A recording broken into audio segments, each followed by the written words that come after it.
ಲೋಭ ಅಂತಿದೆಯಲ್ಲ, ಎಲ್ಲ ಸದ್ಗುಣಗಳನ್ನು ನುಂಗು ಹಾಕುವಂಥದ್ದದು. ಮನುಷ್ಯನಿಗೆ ಏನು ಬಂದರೂ ಲೋಭ ಬರಬಾರ್ದು. ಲೋಭ ಬಂತು ಅವನು ಉದ್ಧಾರ ಆಗ್ಲಿಕ್ಕೆ ಸಾಧ್ಯವೇ ಇಲ್ಲ ಅಂತಾನೆ. ಕಿಂಕೃತಂ ಧನಲೋಭೇನ, ಎಂಥ ಅದ್ಭುತವಾದ ಮನುಷ್ಯ ಜನ್ಮವನ್ನು ಧನಲೋಭದಿಂದಾಗಿ ಏನು ಮಾಡಿಕೊಂಡೆ ಮತ್ತಂತಾನೆ. ಇಷ್ಟು ಕಷ್ಟಪಟ್ಟು ಸಂಪಾದನೆ ಮಾಡಿದ ದುಡ್ಡು ತದ್ದನಂತೂ ಪರಾಧೀನಂ, ಆ ದನ ಇನ್ಯಾರ್ದೋ ಪಾಲಾಯಿತು ಅಲ್ವಾ. ಈ ಗೆದ್ದಲು ಕಷ್ಟಪಟ್ಟು ಹುತ್ತ ಕಟ್ಟತ್ತೆ, ವಾಸ ಮಾಡುತ್ತಾ ಇಲ್ಲ.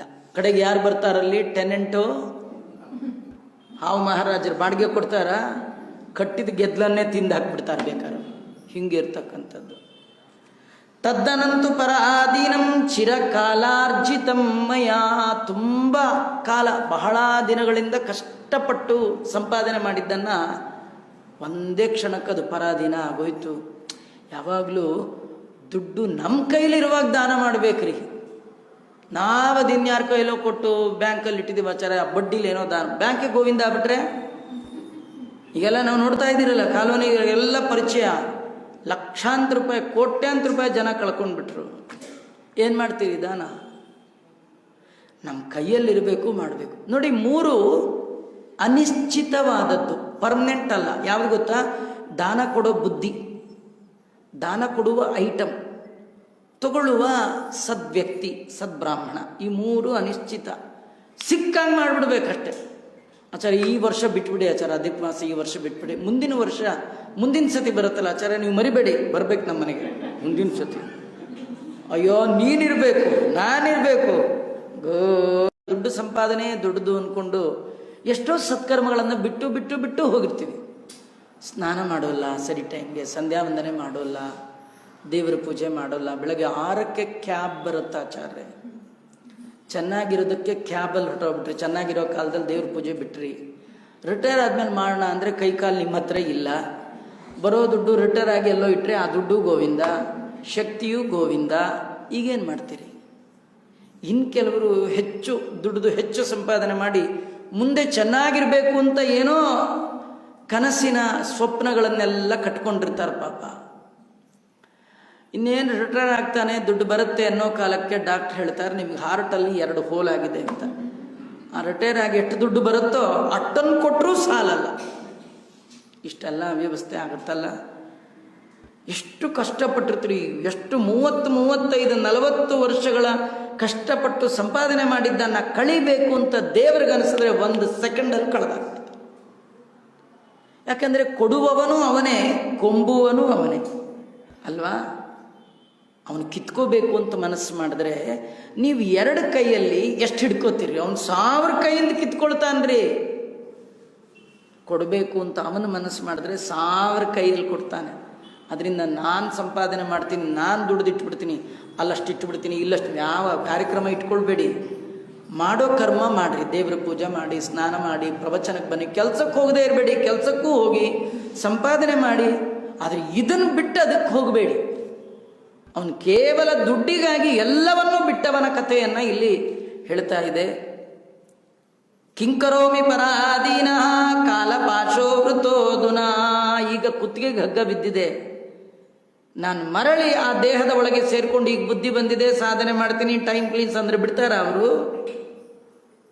ಕಾಲನ ದೂತರ ಕಾಲಿಗೆ ಬಿದ್ದರೆ ನಾಳೆಗೆ ನಿಲುವರೇನೋ ಎಲೆಮನ, ಮುರಾರಿಯನ್ನೇ ಕೊಂಡಾಡು. ಒಂದು ಕ್ಷಣ ವ್ಯರ್ಥ ಮಾಡಬೇಡ. ಮಾನುಷಂ ಜನರಾಸಾಧ್ಯ ನ ಕಿಂಚಿತ್ ಕೃತವಾನ್ ಶುಭಂ. ಮನುಷ್ಯ ಜನ್ಮ ಬಂದ ನೋಡಿ, ಬ್ರಾಹ್ಮಣ ಜನ್ಮ ಅನ್ನಲ್ಲ, ಆದರೆ ಅವನು ಬ್ರಾಹ್ಮಣ.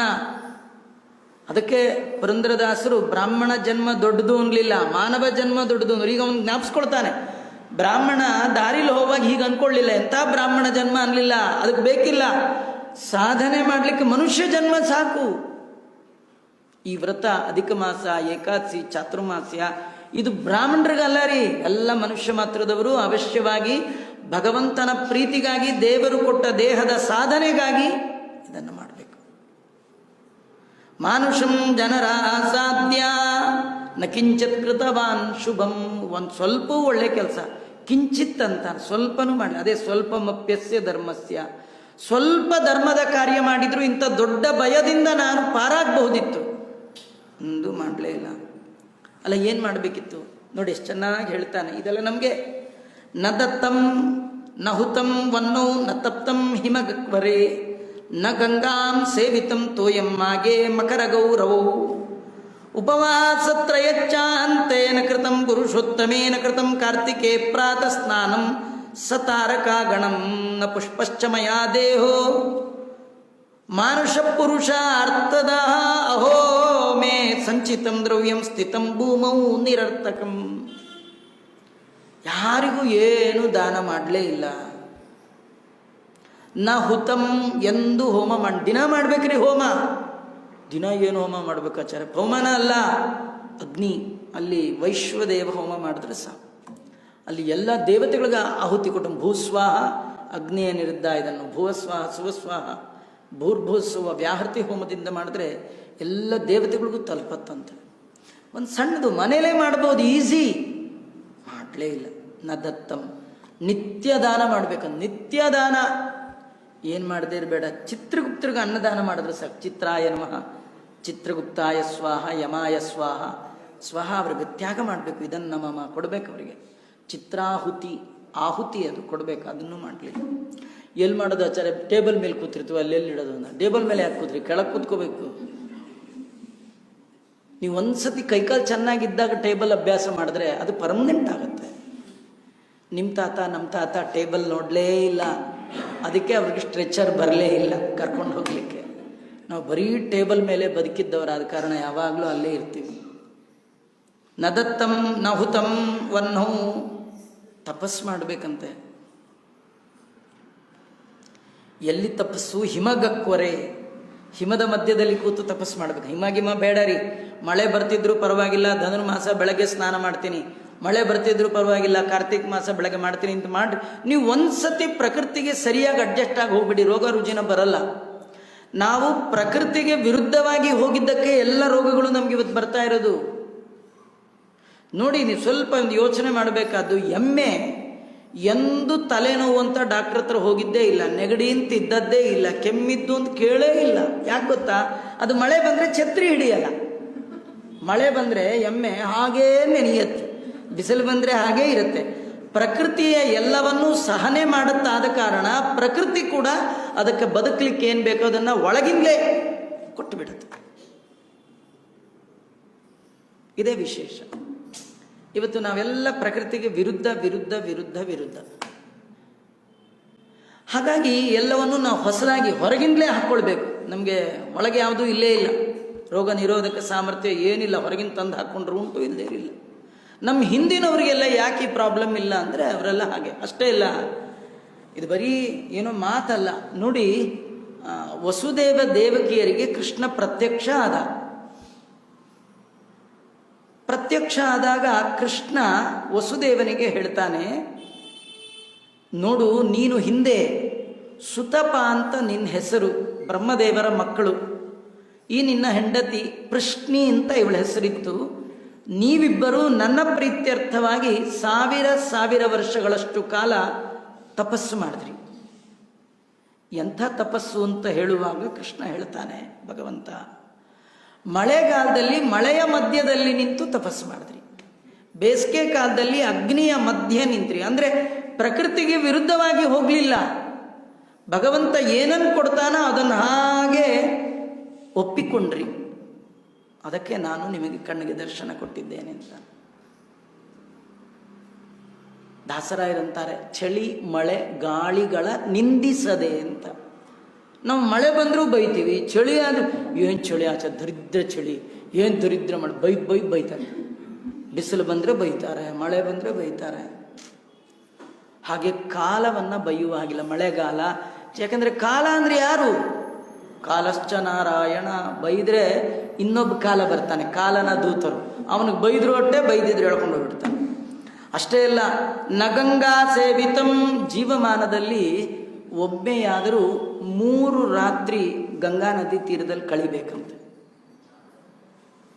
ಮನುಷ್ಯ ಜನ್ಮ ಬಂದದ್ದು ಸಾರ್ಥಕ ಆಗಬೇಕಾದ್ರೆ ಗಂಗಾ ನದಿಯಲ್ಲಿ ವಾಸ ಮಾಡಬೇಕು.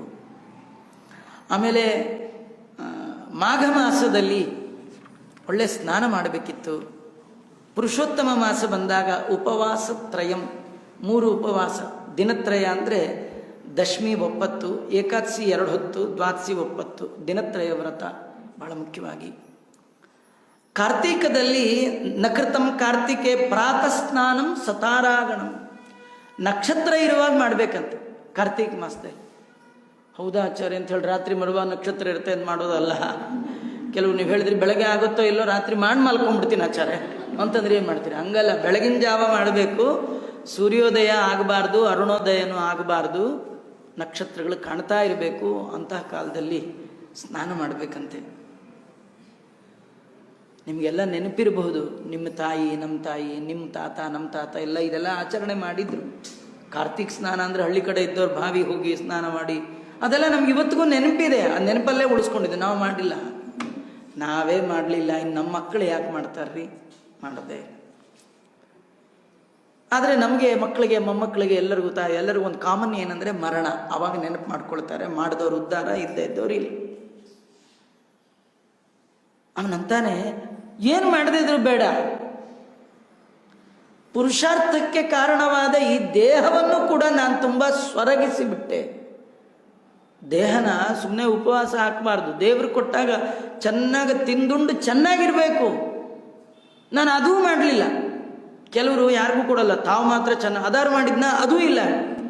ತಾನೂ ತಿನ್ನಲಿಲ್ಲ, ಮತ್ತೊಬ್ರಿಗೂ ಕೊಡಲಿಲ್ಲ. ಮತ್ತೇನಾಯಿತು? ಅಹೋ ಮೇ ಸಂಚಿತಂ ದ್ರವ್ಯಂ ಸ್ಥಿತಂ ಭೂಮೌ ನಿರರ್ಥಕಂ. ಏನು ಆಶ್ಚರ್ಯ! ಕಷ್ಟಪಟ್ಟು ಸಂಪಾದನೆ ಮಾಡಿದ ಸಕಲ ಸಂಪತ್ತನ್ನು ನಿರರ್ಥಕವಾಗಿ, ಯಾರಿಗೂ ಪ್ರಯೋಜನ ಆಗಬಾರದು ಹಾಗೆ ಭೂಮಿಯಲ್ಲಿ ಹೂತಿಟ್ಟು ಬಂದೆ. ಜೀವೋ ಜೀವನ ಪರ್ಯಂತಂ ಕ್ಲೇಶಿತೋ ದುಷ್ಟ ಬುದ್ಧಿನ. ಜೀವ ಅಂದರೆ ದೇಹ. ಈ ದೇಹವನ್ನು ಕೆಟ್ಟ ಬುದ್ಧಿಯಿಂದಾಗಿ ಬದುಕಿರುವಷ್ಟು ಕಾಲ ಗೋಳೈಕೊಂಡೆ ಅಂತ.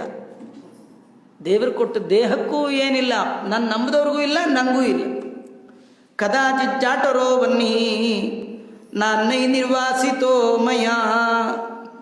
ನೋಡಿ ಎಷ್ಟು ಚೆನ್ನಾಗಿ ಹೇಳ್ತಾ ಇದ್ದಾನಂದರೆ, ಒಂದಿನ ಕೂಡ ಹೊಟ್ಟೆ ತುಂಬಿ ನಾನು ಊಟ ಮಾಡಲೇ ಇಲ್ಲ ಅಂತ. ಜಾಟರಾಗ್ನಿ, ಆ ಅಗ್ನಿ ಉಪಶಮನ ಆಗುವವರೆಗೂ ತಿನ್ನಬೇಕಿತ್ತು, ಅದೂ ಮಾಡಲಿಲ್ಲ. ಅರ್ಧಂಬರ್ಧ ತಿನ್ಬಿಡೋದು, ಇನ್ನೆಲ್ಲೋ ಬರುತ್ತೆ ಅಲ್ಲೋ ಹೋಗಬೇಕು, ಆ ದುಡ್ಡು ಮಿಸ್ ಆಗಬಾರ್ದು. ಊಟ ಕೆಲವರಿಗೆ ಇದು ಅವ್ರ ಕತೆ ಅಲ್ಲ ರೀ, ನಮ್ಮ ಕತೆ. ಈಗ ಕೆಲವರು ಊಟ ಮಾಡ್ತಾರೆ, ಆರಾಮ್ ಬಾಳೆ ಎಲೆ ಹಾಕೊಂಡು ಒಂದು ಸ್ವಲ್ಪ ಚಟ್ನಿ ಅನ್ನ ಕಲ್ಸ್ಕೊಳ್ತಾರೆ, ಮೆಲ್ಲಿಗೆ ಕೋಸಂಬರಿ ತಿಂತಾರೆ. ಈ ಕೆಲವ್ರಿಗೆ ಅದಿಲ್ಲ, ಆ ಕಚ್ಚೋದು, ಚುಚ್ಚೋದು, ತಿವಿಯೋದು, ಫೋರ್ಕ್ ನೈಫ್ ಅದು ಚುಚ್ಚಿ ಕಚ್ಚಿ ತಿನ್ನೋರಿಗೆ, ಎಲ್ಲವ್ರಿಗೆ ಗೊಜ್ಜು ತಿನ್ನೋ ಯೋಗ ಎಲ್ಲಿದೆ ಅವರಿಗೆ? ಇಲ್ಲೇ ಇಲ್ಲ. ಹೌದಾ ಅಲ್ವಾ? ಈ ಯೋಗ ಅವ್ರಿಗೆ, ಅವರೆಲ್ಲ ಎಲ್ಲ ನೋಡ್ತಿರ್ತಾರೆ, ಅಲ್ಲೆಲ್ಲ ಚೂರು ಚೂರು ತಿನ್ನಬೇಕು, ಜಾಸ್ತಿ ತಿನ್ನಬಾರ್ದು. ಇಲ್ಲ ಹಂಗಲ್ಲ, ಎಲೆ ಬಳದು ಹರಿದು ಹೋದ್ರೂ ಪರವಾಗಿಲ್ಲ, ಹಾಗೆ ಬಳದ ತಿಂದ್ರೆ ಆನಂದ ಆನಂದ ಆನಂದ ಆನಂದ. ಹೌದಾ? ಈ ಆನಂದ ಅವ್ರಿಗಿದೆಯಾ? ಇಲ್ಲ, ಕೇಳಲೇಬೇಡಿ. ಒಂದು ಬ್ರಾಹ್ಮಣರನ್ನ ಯಾರು ಎಷ್ಟಾರು ತುಳ್ಕೊಳ್ಳಿ, ಆದರೆ ಹೊಟ್ಟೆ ತುಂಬಿ ಊಟ ಮಾಡ್ಕೊಂಡು ಆರಾಮಾಗಿರೋನು ತೊಬ್ಬಿದ್ರೆ ಯಾರದು? ಬ್ರಾಹ್ಮಣ. ನಿಜವಾದ ಬ್ರಾಹ್ಮಣ ಆಗಿರಬೇಕು. ಸುಮ್ಮನೆ ಜಾತಿ ಕ್ಯಾಸ್ಟಲ್ಲಿ ಬರೆದ್ರೆ ಬ್ರಾಹ್ಮಣ ಪ್ರಯೋಜನ ಇಲ್ಲ. ಯಾರು ರಾಯರು ನಂಬಿದ್ದಾರೆ, ಧರ್ಮ ಮಾರ್ಗದಲ್ಲಿದ್ದಾರೆ, ಆರಾಮ್ ಹೊಟ್ಟೆ ತುಂಬಿಕೊಂಡು ಆರಾಮ್ ಊಟ ಮಾಡ್ಕೊಂಡಿದ್ದಾರೆ. ಇವನಂತಾರೆ ಕದಾಚಿತ್ ಜಾಟರೋ ಬನ್ನಿ ನಾನೇ ನಿರ್ವಾಸಿತೋಮಯ. ಹೊಟ್ಟೆಗೆ ಸರಿಯಾಗಿ ಊಟನೂ ಹಾಕಲಿಲ್ಲ ನಾನು.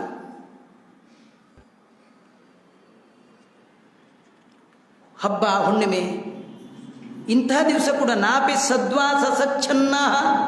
ಸದ್ವಾಸ, ವಾಸ ಅಂದರೆ ಬಟ್ಟೆ, ಒಳ್ಳೆ ಬಟ್ಟೆ ಪರ್ವಕಾಲದಲ್ಲಿ ಉತ್ತಮವಾದ ದಿನ, ಹಬ್ಬ ಹಾಡಿ ಹರಿದಿನದಲ್ಲೂ ಉಟ್ಕೊಳ್ಳಿಲ್ಲ. ಕೆಲವರಿಗೆ ಜಾಸ್ತಿ ಆಗ್ತಾ ಆಗ್ತಾ ಯೂಸ್ ಮಾಡಲಿಕ್ಕೆ ಮನಸ್ಸು ಬರಲ್ಲ. ಜಾಸ್ತಿ ಆಗ್ತಾ ಆಗ್ತಾ ಯೂಸ್ ಮಾಡಲಿಕ್ಕೆ ಮನಸ್ಸು ಬರಲ್ಲ. ಭಗವಂತ ಕೊಡ್ತಾ ಇರ್ಬೇಕು, ಯೂಸ್ ಮಾಡ್ಬೇಕ್ರಿ. ಜನ್ಮಾಂತರದಲ್ಲಿ ಪುಣ್ಯ ಮಾಡಿದ್ದೀರಿ ಕೊಡ್ತಾನೆ, ಇಲ್ಲದೆ ಕೊಡಲ್ಲ. ಕೊಟ್ಟಾಗ ಕೊಟ್ಟಿಲ್ಲ ಅಂತಂದ್ರಿ ಮತ್ತೆಂದು ಕೊಡಲ್ಲ. ವಿಜಯದಾಸರಂತಾರೆ, ಅವರ ಜೀವನ ಚರಿತ್ರೆಯನ್ನು ಹೇಳ್ಕೊಳ್ಳುವಾಗ, ಒಂದು ವಸ್ತ್ರ ಕೂಡ ನನಗೆ ಇರ್ತಿರಲಿಲ್ಲ. ಇವತ್ತು ಊರ್ಣ ಸುವಿಚಿತ್ರ ವಸನ ಅಂತಾರೆ. ಊರ್ಣ ಅಂದರೆ ರೇಷ್ಮೆ, ಬಣ್ಣ ಬಣ್ಣದ ವಸ್ತ್ರಗಳು ಭಗವಂತ ನೀ ಕೊಟ್ಟದ್ದು, ಉಟ್ಕೋಬೇಕು, ಹೊತ್ಕೋಬೇಕು. ಇವನಂತಾನೆ ಎಲ್ಲ ಇತ್ತು, ಏನು ಉಟ್ಕೊಳ್ಳಿಲ್ಲ. ನಗ್ನಾತಯೋ ಬಾಂಧವಾಚ್ಚ ಸ್ವಜನ ಸ್ವಸೃಜಾ ಅಪಿ. ನಾನು ಒಮ್ಮೆಯಾದರೂ ನನ್ನ ಸಂಬಂಧಿಕರನ್ನು ಕರೆದು ಬ್ರಾಹ್ಮಣರನ್ನು ಕರೆದು ಊಟ ಹಾಕಿದ ನೆನಪೇ ಇಲ್ಲ ಅಂತ. ಇದು ಮಾಡಬೇಕ್ರಿ, ವರ್ಷಕ್ಕೊಂದು ಸತಿ ಆದರೂ ಎಲ್ಲ ಬಂಧು ಬಳಗದವ್ರನ್ನೆಲ್ಲ ಕರೆಸಿ, ಬ್ರಾಹ್ಮಣರನ್ನು ಕರೆಸಿ ನಾವು ಸಂಪಾದನೆ ಮಾಡಿದ ಸಂಪತ್ತು ಸದ್ವಿನಿಯೋಗ ಆಗುವ ಕ್ರಮ ಅದು. ಬರೀ ನಾವಿಬ್ಬರು ಮಾಡ್ಕೊಂಡ್ವಿ ತಿಂದ್ವಿ, ನಾವಿಬ್ಬರು ಮಾಡ್ಕೊಂಡ್ವಿ ತಿಂದ್ವಿ, ವೀಕೆಂಡು ಬೇಜಾರಾಯಿತು ಹೋಗಿ ತರಿಸಿದ್ವಿ ತಿಂದ್ವಿ, ಏನು ಪ್ರಯೋಜನ? ಸರ್ವರ ಕುಟುಂಬ ಅಂತಾರೆ ದಾಸರಾಯರು. ಎಲ್ಲರ ಜೊತೆ ಕೂತ್ಕೊಂಡು ಊಟ ಮಾಡೋದು ದೊಡ್ಡ ಭಾಗ್ಯ. ಆ ಭಾಗ್ಯ ಮಿಸ್ ಮಾಡ್ಕೊಳ್ಬಾರ್ದು. ವರ್ಷಕ್ಕೊಂದು ಸತಿಯೋ 6 ತಿಂಗಳಿಗೋ 3 ತಿಂಗಳಿಗೋ ಒಂದು ಸತಿ ಎಲ್ಲರೂ ಕೊಡೋದಿರಲಿ, ತಂದೆ ತಾಯಿ ಮಕ್ಕಳುಗಳು ಕೊಡೋದೇ ಅಪರೂಪ. ಈಗ ಕೂಡೋದಿರಲಿ, ಒಂದು ಕಡೆ ಇರೋದೇ ಅಪರೂಪ. ಒಂದು ಕಡೆ ಇರೋದಿರಲಿ, ಒಂದು ಊರಲ್ಲಿ ಒಂದು ದೇಶದಲ್ಲೇ ಇಲ್ಲ. ಮೊನ್ನೆ ಯಾರೋ ನನಗೆ ಫೋನ್, ಒಬ್ಬರು ತಂದೆ ತಾಯಿ ಒಂದು ಊರು ಒಂದು ದೇಶ, ಮಗ ಒಂದು ದೇಶ, ಮಗಳು ಒಂದು ದೇಶ, ಇನ್ಯಾರೋ ಒಂದು ದೇಶ, ಎಲ್ಲ ಒಬ್ಬೊಬ್ರು ಒಂದೊಂದು ದೇಶ. ಎಲ್ಲರ ಜೊತೆ ಇರಲಿಕ್ಕೂ ಯೋಗ ಇರಬೇಕು, ಹಣೆ ಬರ ಇರಬೇಕು. ಇವನಂತಾನೆ ಯಾರಿಲ್ಲ. ನಗ್ನಾತಯೋ ಬಾಂಧವಾಚ ಸ್ವಜನ ಸ್ವಸೃಜಾಪಿ ಜಾ ಮಾತಾ ಚ ಸುತಾವಾಪಿ ಪಿತಾ ಮಾತಾನುಜಸ್ತಥಾ. ಅಳಿಯ ಮಗಳು, ತಂದೆ ತಾಯಿ ಕಡೆ ತಾತ. ಮತ್ತೆ ಹೇಳ್ತಾನೆ, ಪತಿವ್ರತ ಗೃಹಿಣಿ ಬ್ರಾಹ್ಮಣನೈವ ತೋಷಿತ.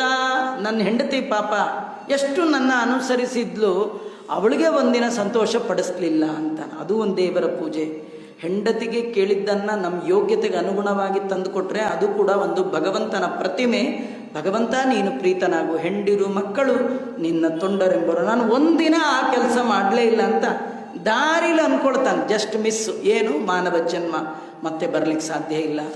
ಆಗ ಅವನನ್ನು ಕರ್ಕೊಂಡು ಹೋಗಿ ಮೃಷ್ಟಾನ್ನಂ ಏಕವಾರಂಚ ತರ್ಪಿತ ನಮಯಾ ಕೃತಂ ಕ್ವಚಿತ್ ಏವಂ ವಿಲಮಾಪಮಾನಂ ತಂ ನಿನ್ಯೂ ಕೀನಾಶ ಸನ್ನಿಧಿಂ. ಒಂದಿನವಾದರೂ ಎಲ್ಲರ ಜೊತೆ ಕೂತು ಒಳ್ಳೆ ಊಟ ನಾನು ಮಾಡಲೇ ಇಲ್ಲ, ಎಂಥ ಮಾಡಿಬಿಟ್ಟೆ ಅಂತ ದಾರಿ ಉದ್ದಕ್ಕೂ. ಅಂದರೆ ಭೂಲೋಕದಿಂದ ಯಮಲೋಕಕ್ಕೆ ಹೋಗುವಾಗ 86,000 ಯೋಜನ ದೂರ ಇದೆ. ಅದು 365 ದಿನ ಮನುಷ್ಯಮಾನದಲ್ಲಿ ಟ್ರಾವೆಲ್ ಆಗುವಂಥದ್ದು. 16 ಪಟ್ಟಣ, ಅಲ್ಲಲ್ಲಿ ನಿಲ್ಲಿಸ್ತಾರೆ. 16 ಕಡೆ ಎಲ್ಲ ನೆನಪಿಸ್ಕೊಳ್ತಾ ಇದ್ದಾನೆ. ಎಲ್ಲಿ ರೆಸ್ಟ್ ಕೊಟ್ಟರು ಕಡೆದು ಇದ್ರದೇ ಯೋಚನೆ. ಅಲ್ಲಿ 364 ದಿನ ಆಗುವ ತನಕ ಆ ಜೀವ ತನ್ನ ಮನೆ ಕಡೆ ಮುಖ ಮಾಡಿಕೊಂಡೇ ಹೋಗ್ತಿರ್ತಾನೆ. ಅದು ಒನ್ ವೇ. ಇವನಿಗೆ ಕೆಳಗಿನವ್ರದ್ದೆಲ್ಲ ಗೊತ್ತಾಗ್ತಿರುತ್ತೆ, ಆದರೆ ನಮಗೆ ಅವನದೇನು ಗೊತ್ತಾಗಲ್ಲ. ಅದು ಭಗವಂತನ ಅದ್ಭುತವಾದ ಮಾಯೆ. ಏವಂ ವಿಲಪಮಾನಂ, ಈ ರೀತಿ ಹೋಂತ ಅಳ್ತಾ ಇದ್ದಾನೆ. ಅಳ್ತಾ ಅವನ ಇಡೀ ಖಾತೆಯಲ್ಲಿ ಅಕೌಂಟಲ್ಲಿ ಹುಡುಕಿ ನೋಡಿದ್ರು, ಜಾಲಾಡಿದ್ರು ಒಂದು ಎಳ್ಳು ಕಾಳಿನಷ್ಟು ಪುಣ್ಯ ಇಲ್ಲ, ಸತ್ಕರ್ಮ ಇಲ್ಲ. ಇದನ್ನು ವಿಜಯೇಂದ್ರ ಸ್ವಾಮಿಗಳು ಅವರ ಪಾಪ ವಿಮೋಚನ ಸ್ತೋತ್ರ ಅಂತ ಒಂದು ಮಾಡಿದ್ದಾರೆ. ಅದ್ರೊಳಗೆ ಹೇಳ್ತಾರೆ, ಸುಕೃತಂ ತಿಲತುಲ್ಯ ಮಾತ್ರಮೀಶ ಕ್ರಿಯತೆ ನೈವ ಮಯೈಕ ವತ್ಸರೇಪಿ. ಭಗವಂತ, ಇಡೀ ನನ್ನ ಜೀವನದಲ್ಲಿ ಇಡೀ ಒಂದು ವರ್ಷ ಹುಡುಕಿ ನೋಡಿದ್ರು ಏನಾದರೂ ನನ್ನ ಅಕೌಂಟಲ್ಲಿ ಒಳ್ಳೇದು ಏನಾದ್ರು ಇದೆಯಾ ನೋಡಿದ್ರೆ ನಿಲ್ ಬ್ಯಾಲೆನ್ಸ್ ನಾವೆಲ್ಲ. ಇಂಥ ನಾನು ಉದ್ಧಾರ ಆಗಬೇಕು ಅಂತಿದ್ರೆ ಏನು ದಾರಿ ಇಲ್ಲ. ಒಂದೇ ನಿನ್ನ ಕಾರುಣ್ಯ ನನ್ನ ಮೇಲೆ ಈಗಲೂ ನಾನು ಪಾರಾಗ್ಬೋದು. ಭಗವಂತ ನೀ ಅನುಗ್ರಹ ಮಾಡು ಅಂತ ನಾವು ಮಾಡುವ ಎಲ್ಲ ತಪ್ಪುಗಳನ್ನು ದೊಡ್ಡವರು ತಮ್ಮ ಮೇಲೆ ಆರೋಪ ಮಾಡಿಕೊಂಡು ಭಗವಂತನಲ್ಲಿ ಪ್ರಾರ್ಥನೆ ಮಾಡುವಂಥದ್ದು. ದೃಷ್ಟ್ವಾ ಚಿತ್ರಗುಪ್ತಸ್ತು, ಯಮಧರ್ಮನ ಹತ್ರ ಕರ್ಕೊಂಡು ಹೋಗಿದ್ದಾರೆ. ಚಿತ್ರಗುಪ್ತರು ನೋಡ್ತಾ ಇದ್ದಾರೆ, ಇವನೇನೇನು ಮಾಡಿದ್ದಾನೆ ತಪ್ಪುಗಳು, ಅದನ್ನೆಲ್ಲ ಯಮನ ಮುಂದೆ ಹೇಳ್ತಾ ಇದ್ದಾರೆ. ಯಮ ಇವನಿಗೆ ಶಿಕ್ಷೆಯನ್ನು ವಿಧಿಸ್ತಾ ಇದ್ದಾರೆ. ಅವನು ಏನಾಗಬೇಕು ಮುಂದೆ ಅದನ್ನು ಯಮದೇವರು ಹೇಳ್ತಾ, ಇವನು ಒಂದು ವನದಲ್ಲಿ ಕೋತಿಯಾಗಿ ಹುಟ್ಟಲಿ ಅಂತ. ಯಾಕೆಂದರೆ ಗರುಡ ಪುರಾಣದಲ್ಲಿ ಬರುತ್ತೆ, ಯಾವುದಾದ್ರೂ ತೋಟದಲ್ಲಿ ಮಾಲೀಕನಿಗೆ ಗೊತ್ತಾಗದಾಗೆ ಹಣ್ಣು ತಂದರೆ ಅಥವಾ ಫಲಪುಷ್ಪಗಳನ್ನು ಕದ್ದು ತಾನು ಸ್ವೀಕಾರ ಮಾಡಿದರೆ ಅದಕ್ಕೆ ಜನ್ಮಾಂತರದಲ್ಲಿ ಸ್ಯಾದ್ವಾನರೋ ಜಾಯತೆ ವನೆ ಅಂತ ಅವನು ಕಪಿಯಾಗಿ ಹುಟ್ಟಬೇಕಿದ್ದು ನಿಯಮಗಳು. ಅದೇ ಬ್ರಾಹ್ಮಣರು ಮಾಡಿದ್ರು ಅಟ್ಟೆ, ಯಾರು ಮಾಡಿದ್ರು ಅಟ್ಟೆ. ಅವನು ಕದ್ದು ತೊಗೊಂಡು ಹೋದ ಅಂತ ಅದ್ರ ಹಣ್ಣಾಗಲಿ ಹೂವಾಗಲಿ ಕಾಯಿ ಪಲ್ಯಗಳಾಗಲಿ ಕದ್ದ, ಯಜಮಾನ ಗೊತ್ತಾಗದಾಗ ತೊಗೊಂಡು ಹೋದ, ತಿಂದ ಅಂತಂದರೆ ಅವನಿಗೆ ಜನ್ಮ ಜನ್ಮಗಳಲ್ಲಿ ಕೋತಿ ಜನ್ಮ ಕಟ್ಟಿಟ್ಟ ಬುದ್ಧಿ. ಯಮ ಅದು ಫಿಕ್ಸ್ ಆಗಿದೆಪ್ಪ ಪ್ರೋಗ್ರಾಮು, ಇವನಿಷ್ಟಾಗಬೇಕು. ಇಷ್ಟಾದ ಮೇಲೆ ಬ್ರಾಹ್ಮಣನಾಗಿಯೂ ಸತ್ಕರ್ಮ ಮಾಡದೆ ಸತ್ತ ಕಾರಣ ಇವನು ಬ್ರಹ್ಮ ಪಿಚಾಚಿಯಾಗಿ ಹುಟ್ಟಬೇಕು ಅಂತ ಹೀಗೆ ಅವನಿಗೆ ಶಿಕ್ಷೆಯನ್ನು ನಿರ್ಧಾರ ಮಾಡಿದ್ದಾನೆ. ಮುಂದೆ ಅವನು ಕೋತಿಯಾಗಿ ಹುಟ್ಟಿರ್ತಕ್ಕಂಥದ್ದು. ಹಾಗೇನು ನಡೀತು ಕತೆ, ಇದಕ್ಕೂ ಅಧಿಕ ಮಾಸಕ್ಕೂ ಏನು ಸಂಬಂಧ, ನಾಳೆ ಸೇರಿದಾಗ ನೋಡೋಣ ಅಂತ ಹೇಳ್ತಾ ಶ್ರೀಕೃಷ್ಣ ಅರ್ಪಣಮಸ್ತು.